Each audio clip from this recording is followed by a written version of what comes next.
এই কোরআনের চাইতে দামি আর কোন কিতাব নাজিল করলে তুমি নামাজ পড়তা? এর চাইতে উত্তম এত কতবার বললে? আল্লাহর নবী সাল্লাল্লাহু আলাইহি সাল্লাম, আল্লাহর কসম বন্ধু, উম্মতের আমল নামা নবীজি সাল্লাল্লাহু আলাইহি সাল্লাম হাসরের ময়দানে দেখবে।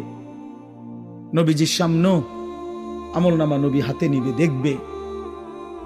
যখন আমল নামা হাতে নিয়ে দেখবে নবী, পৃষ্ঠার পর পৃষ্ঠা ফজরের নামাজ নাই, 5 ওয়াক্ত নামাজ নাই, হালাল রিজিক বলতে কিছু নাই, 30 বছর সুদের টাকা, ঘুষের টাকা, কিস্তির টাকা, 30 বছর ধরে নাচ গান, নাটক, সিনেমা, ঘরে টেলিভিশন, বাজারে টেলিভিশন, স্ত্রী বেপর্দা, ছেলেটা নামাজ পড়ে না, মেয়েটা পর্দা করে না, নিজে বিড়ি সিগারেটের মধ্যে আসক্ত, কারো নামাজ নাই, বন্দিগি নাই, কোরআনের তিলাওয়াত নাই।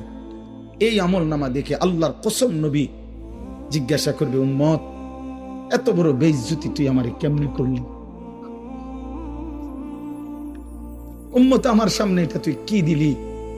তুমি কি জানো উম্মত, আমি 23টা বছর টানা তোর জন্য কেঁদেছিলাম উম্মত।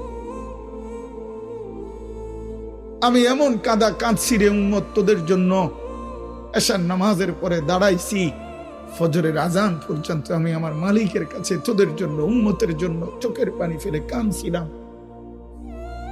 আমার এত চোখের পানি তোর দিল গলাইতে পারলো না। আমি তায়েফের পাথরের আঘাতে আমার পিঠটা চালনির মতো ছিদ্র ছিদ্র হয়ে গেছে রক্তে। আমি বুকে পেটে 2টা পাথর বাঁধছি ক্ষুধার কষ্টে। আমি উহুদের দান শহীদ করা রক্তে উহুদের ময়দানে পড়েছিলাম বেহুশ হয়ে।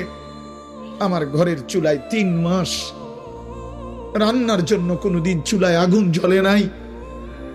আমার এত চোখের পানি, এত রক্ত, এত ক্ষুধার কষ্ট, কিছুই তোর মন গলাইতে পারলো না, তোরে সেজদা দিতে পারলো না। এটা আমার সামনে কি আনলা?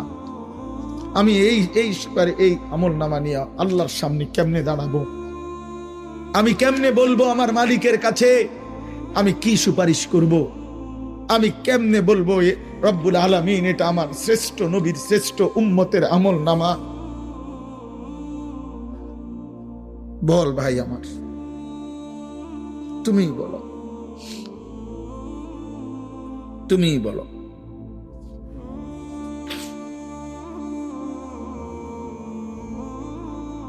এত বিপুল পরিমাণ মুসলমান আমরা,